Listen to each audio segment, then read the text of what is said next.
You're listening to the Emotional Abuse Recovery Podcast, episode number 7.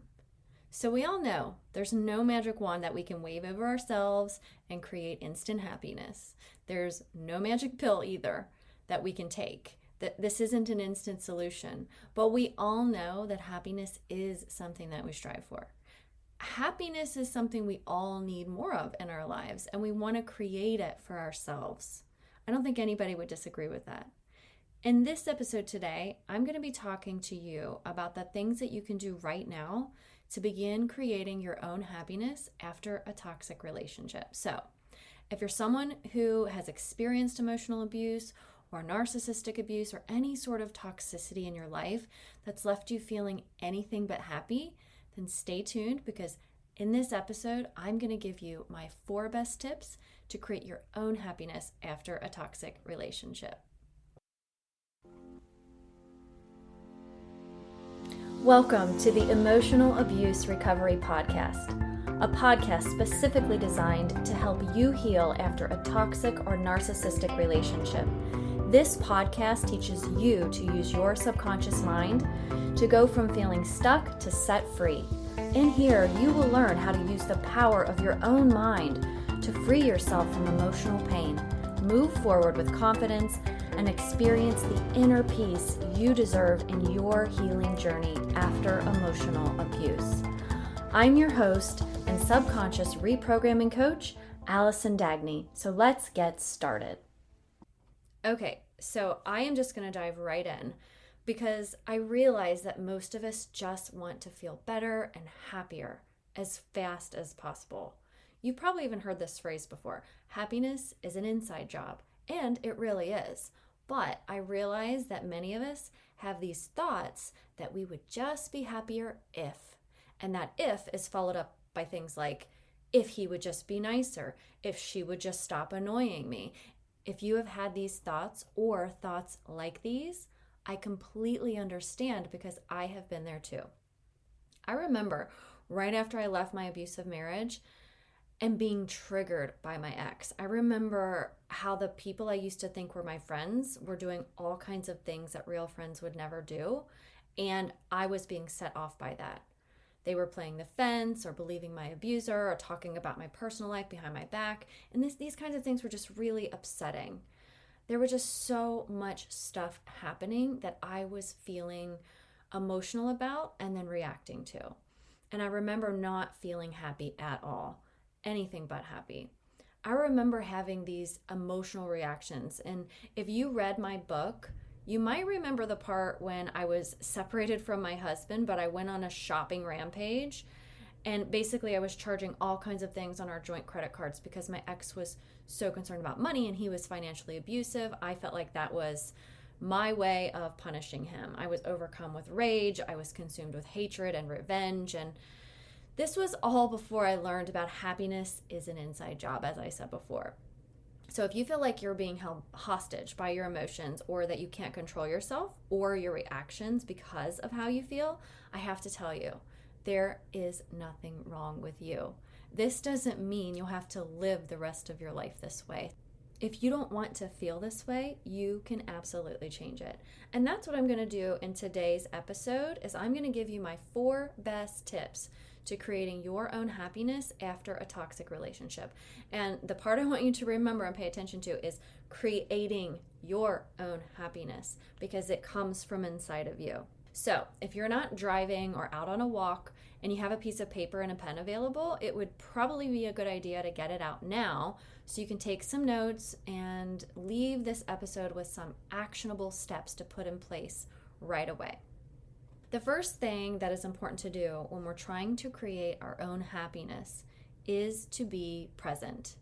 I know. Everybody says, oh, just don't think about the past and don't worry about the future because you can't control it. And I have said this too, but what a lot of people don't know how to do is be present.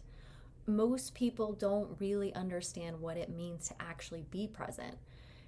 Being present isn't just about paying attention. Yes, that's a huge part of it, but it goes way deeper than that.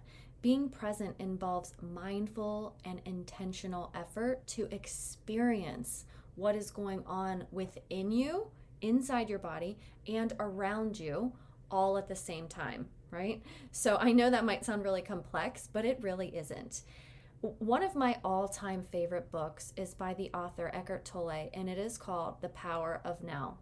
If you're struggling with being present, I highly recommend getting this book. This book dives deep into being present. The author talks about how you can actually be present in several different ways. One of the ways is to really get in tune with your body. So our bodies are just made of energy. We're full of energy and full of life.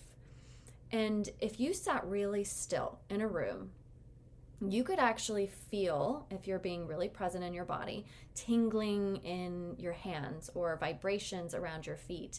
You could sense the movement of your chest from your breathing. There's a lot going on inside our bodies. Our blood is pumping, our lungs are breathing in oxygen. So you might be able to sense the beating of your heart in your chest or in other parts of your body as the blood goes through your veins. You might even feel grumbling because you have digestion happening in your stomach. Paying attention to your body can be a really, really easy step for you to take to start being present with just a little bit of time. I mean, it doesn't even take very long. You can sit with yourself for a few minutes and start to be present in your body. And what you might be asking now is, well, how does being present help me be happier?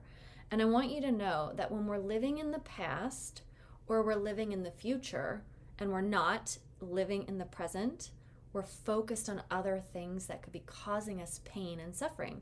Things that happened a long time ago or in our past that is painful, or things that we are fearing about might happen in the future.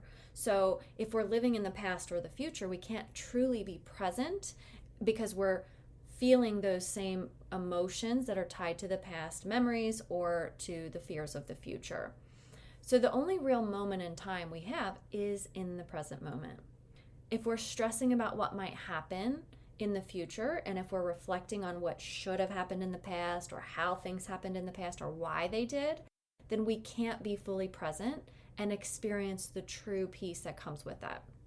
Another way that you can be really present is to deepen your listening skills.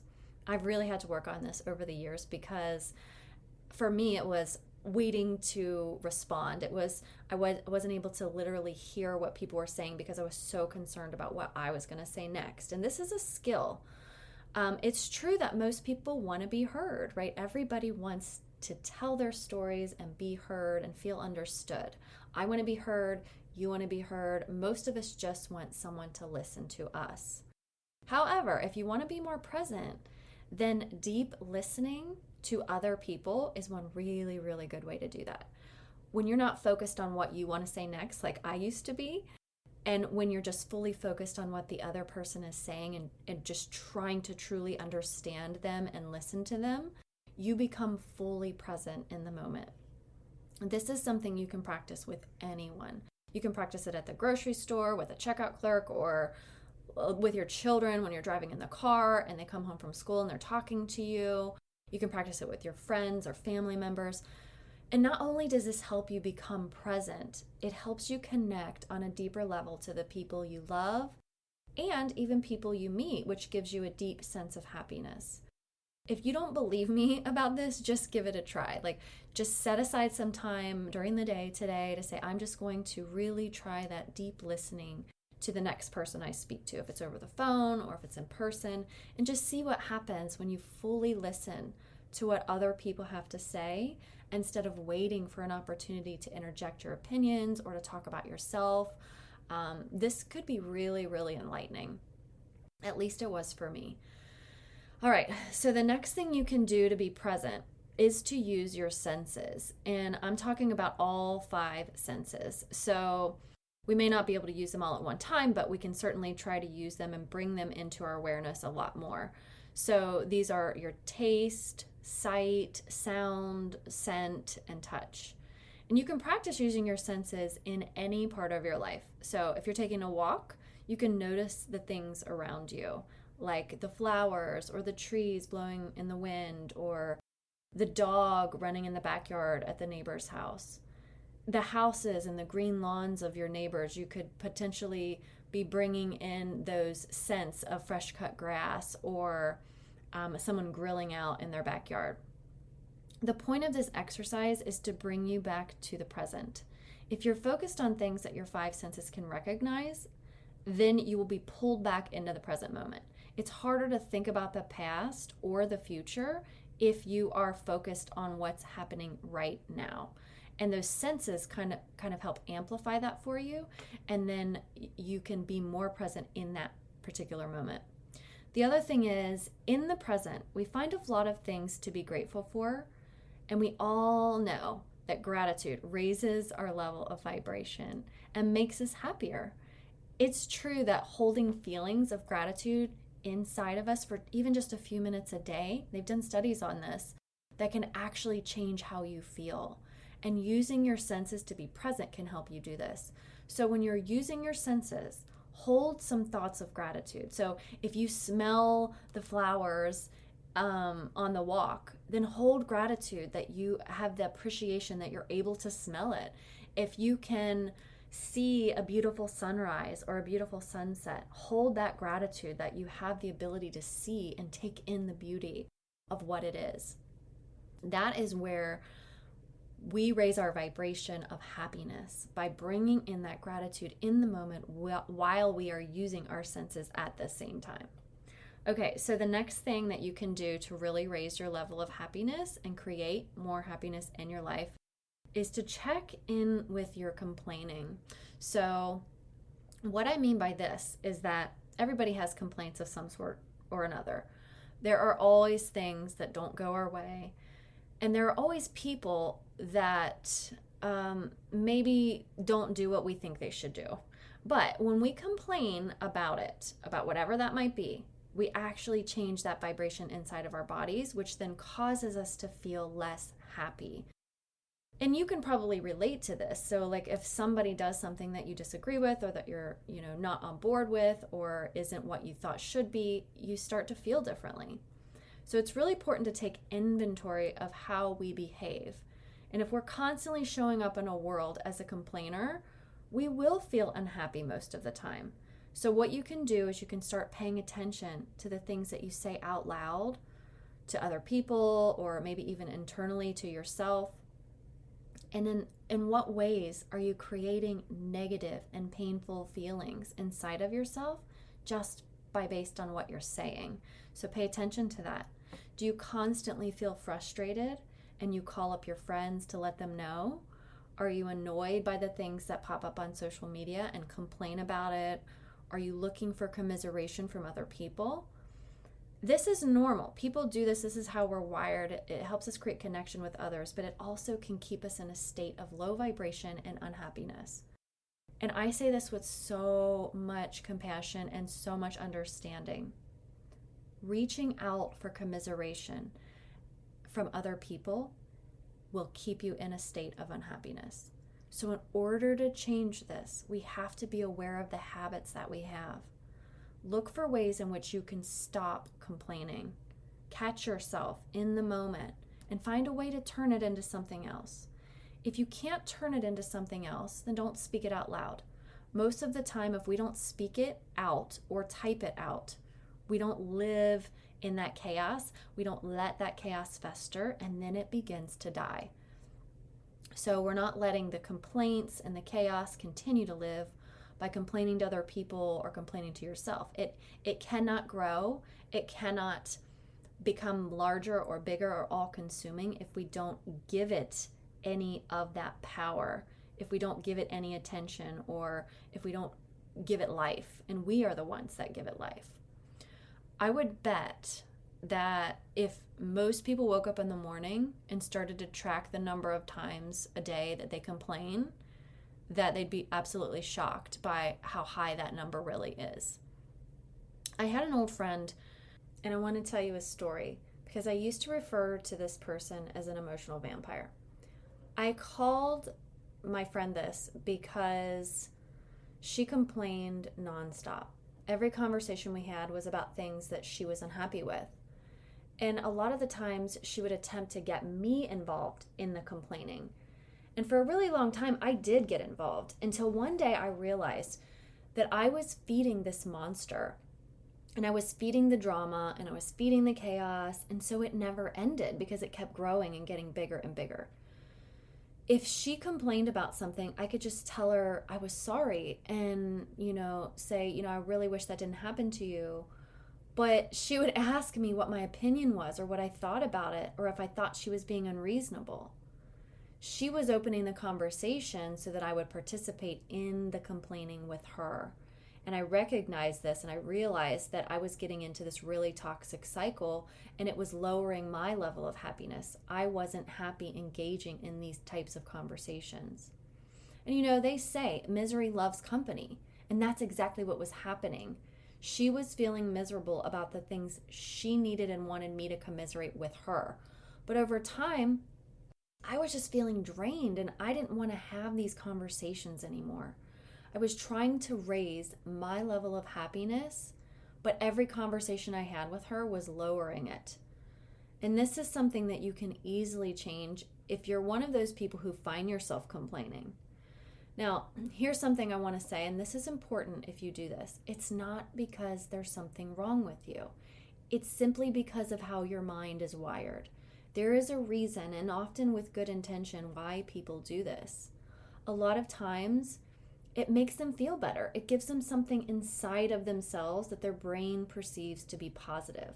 But it ends up being this vicious cycle because the constant complaining lowers that vibration within them and keeps them from feeling happy. So the flip side of this is to check in with those around you who complain. So if you've decided that I'm not really a complainer, but I still want to raise my happiness and create more of it, so how do I do that?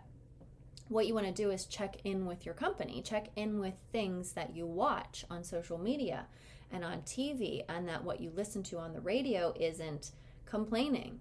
Are you allowing things into your mind and into your heart that are causing you to feel bad or causing you to feel good? This is important. We have to pay attention to this. A lot of times we just get into these habits of listening to certain things or, having conversations with certain types of people, and we take for granted what it is and we don't really think about it consciously. So are the things that you listen to inspiring you? Are they giving you hope, or are they just creating negativity? Are they making you want to fight with people and argue, or are they creating some sort of internal conflict? And after you take this inventory, and these could also be, like I said before, people in your lives, determine how you can set boundaries with yourself and with others.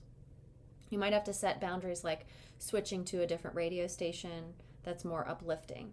Maybe you follow this one Instagram account because you like them, but you notice that they're always having some sort of negative bad mouthing towards others, and maybe you decide you don't want to follow that person anymore. Maybe you would start listening to a different type of podcast that adds value to your life instead of one that causes you to be upset all the time. You could switch off the reality TV shows that aren't adding to your life or your level of happiness. But maybe they are. If you really like reality TV shows and it makes you happy, then that's fine. I'm just saying there might be things that if you take inventory of and really start to inspect and scrutinize, you might realize they're not really helping you be happier. If they are, then that's great. Keep those types of things in your life and get rid of the rest. So the next thing that you can do to start creating more of your own happiness after a toxic relationship is to start accepting reality for what it is. And this is a really tough one for a lot of people. And I'm going to do my best to explain this because most of us have very strong, ingrained belief systems about how things should be. But I want to remind you when I say this, and if you've listened to this podcast for any amount of time, that a belief is only a thought about something that is not true 100% of the time for 100% of people. And pretty much if you think about it, that's almost everything. So how can you start accepting reality for what it is? And I want to make sure that I'm really clear here. Reality is reality.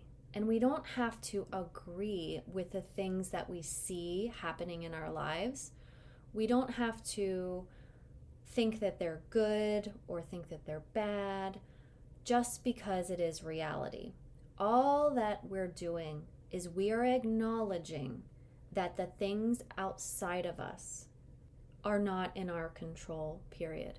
Sure, we can influence, we can show up in ways that might make people change their minds or change their opinions, but the purpose of what I'm telling you is if we can accept that reality is reality with no judgment, then we would find more happiness. So it's going to be really important to distinguish the difference between accepting reality and agreeing with it, because they are two totally separate things. We do not have to agree with the things that we see or the things that happen outside of us. But in order to experience a different level of peace or happiness, we have to understand and come to the acceptance that no matter what, we can't change what happens outside of us. We can't change someone else's belief systems. We can't change someone else's behaviors. We can only change how we respond to those things. And that's where the power comes from. So I want to make sure it's really clear that accepting reality doesn't mean we are okay with it or that we agree with it. It just means we understand and recognize that reality is reality, that things are going to happen no matter what, that people are going to have different beliefs and people are going to do and behave in ways that we don't agree with. But that is the reality.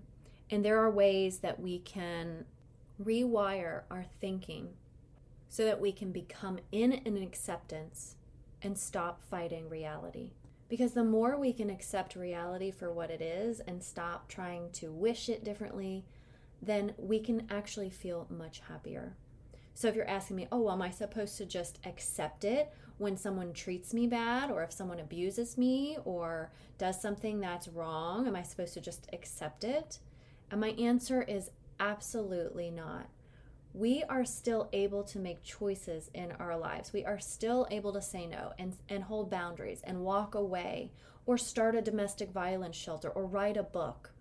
But what we aren't able to do is control what has already happened or control other people. And that is the reality. And the harder we fight reality, the less happier we will be. So I don't want you to get confused, because we can still influence the circumstances and the people around us. When there are injustices in the world and things that we're not okay with, we can show up to try to change those things. And that's a wonderful thing, because we've had a lot of positive changes in the world because of people who have come forth with influence and action. But here's the really important part of this. If you're not willing to make changes or to step up with influence around you, yet you still expect or wish or hope for things to change, you will continue to suffer. And suffering is not happiness. So more than anything, in this particular tip that I've given you, accepting reality for what it is does not mean agreeing with it. All it means is that you recognize and you acknowledge that those things around you, outside of you, that you have no control over, well, that's just the reality. And I'd like to share a little example with you that is really simple, but probably most people could relate to. So when I am at home and I am winding down for the evening and I want to get a bath and I want to read a book and get really relaxed, I turn on the water, I put my essential oils in the tub and get my towel ready and my book and hop right into the water. And as I'm just starting to relax, I can hear a dog begin to bark. So before I knew how to do the work that I do and the rapid reprogramming to change the way that you think, which would then change the way that you feel, I would have been really angry, really frustrated, wouldn't have been able to focus on what my book was about. I wouldn't have been able to relax. And what I ended up doing was I started to get into my thoughts a little bit more about the things that were going through my mind. And some of those things were like, that dog shouldn't be barking, and the neighbors shouldn't let their dogs sit outside and bark for 20 minutes at a time. And so I started to have all of these intrusive thoughts come up in my mind, which were keeping me in a state of anger and frustration. I was trying to relax. I was trying to have a really peaceful time, and it just was seeming to be impossible in the moment. But what I realized was, when I started to question those thoughts, was, well, dogs do bark. That's what dogs are supposed to do. And dogs are supposed to protect their territories. If they see someone walking or another animal, or maybe it wants to come inside, I started to think about all these different possibilities. What else was possible? And as I started to question the thoughts, people shouldn't leave their dogs outside, I started to think, well, maybe these people should need to. Maybe there's a reason that they had to do that. And what happened was, I started to slowly feel lighter. I started to feel differently, and I was able to concentrate on my book. I was able to relax in the bath because I realized that this is the reality. I can't change it. I couldn't do anything about what was going on outside. I couldn't make the dogs stop barking. And that was so important, because if I hadn't done that, I would have allowed something that was reality to ruin my night, essentially. And I just didn't want that to happen. And so I was able to release the thoughts that were keeping me in that state of anger and state of frustration, while still being able to concentrate and relax. And this is so important. But I have to tell you, it does take practice. And it's not something that typically comes naturally or easy for people, because we're not used to thinking of our thoughts and then changing and challenging how we think. So if you can get into the habit of starting to accept reality, doesn't mean you have to agree with it, but if you can get into the habit of accepting it, you will be able to start creating a lot more happiness. Okay, so the next thing that you can do to start creating more of your own happiness after a toxic relationship is to start letting go of control. And this one sort of goes along with the acceptance of reality that we just talked about, but it is a little bit different, and here's how. If you're like most people and you ever feel fear and anxiety, getting control of the situation is one way that we think we can remove that fear and anxiety. If we could just control what happens, then we won't have to be afraid, and we won't have to have that fear and anxiety come up. So let me give you an example. When I was first divorced from my ex, navigating divorce with kids was so challenging. I had my own parenting style, and he had his own parenting style. And I had my preferences for medical decisions, and he had his own different preferences for medical decisions. There were some things that we agreed on, but there were a lot of things we did not agree on. And here's the thing. We shared 50-50 custody. So when my kids went to his house, his rules would apply. And when they were at my house, then my rules would apply. And I found myself wanting to control what was happening over at his house. I found myself struggling because I had no control over anything that happened over there. I believed he should be parenting them how I would be parenting them. And I wanted him to care for them the way that I care for them. So even though I had these expectations and I felt like that they should be happening like that, it wasn't until I realized that I absolutely had no control over what happened at his house on his parenting time when it came to his decisions and, doing general things for our children, that I realized that this was really the source of my struggle.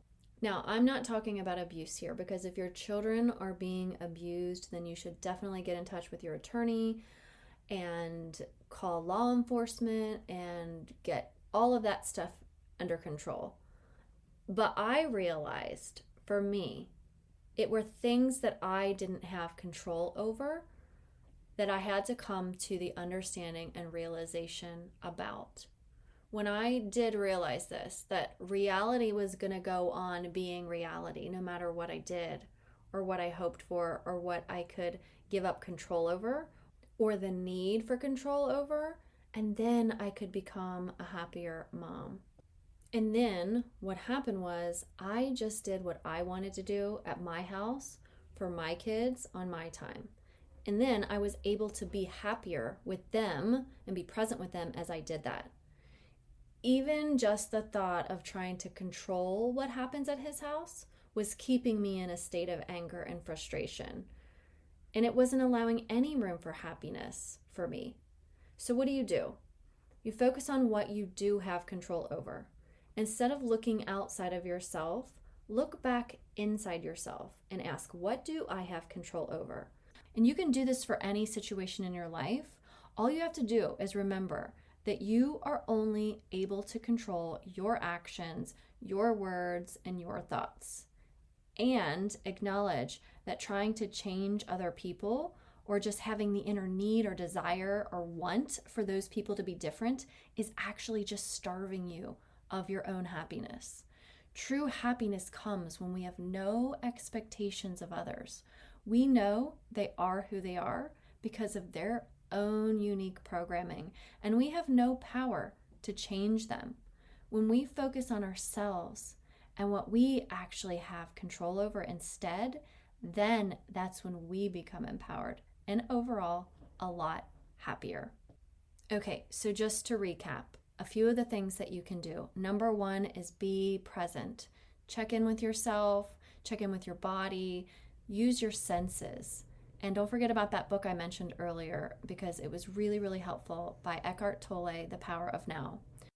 Okay, the next thing was to check in on your complaining and other people's complaining around you.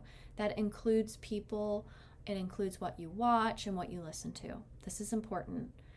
The next one was start accepting reality for what it is. And remember, you don't have to agree with it, but reality is always going to be reality. And the last one was to let go of control. Only what you can control in your own world is where the focus should be. Sure, we can influence other people. We can do things only in our control. We cannot keep trying to control what goes on outside of us, because the more we resist reality and the more we try to control what is out of our control, the more that we suffer. I'd love for you to try some of these things out and let me know. Send me a DM or send me a message on Instagram. I'd love to know if you're starting to feel happier when you start implementing some of these tools. To work with me on a deeper level for rapid reprogramming, click the link in the show notes below and schedule a free clarity call with me today. Thank you for being here with me today in the Emotional Abuse Recovery Podcast. I hope you found value here with me. If this podcast episode was helpful to you, I'd love for you to hit subscribe and leave me a review. My goal is to help you go from feeling stuck to set free. You can find me on Instagram and Facebook, and you can check out whentearsleavescars.com for more resources and information to help you with your own emotional abuse recovery. Until next time, here's to believing in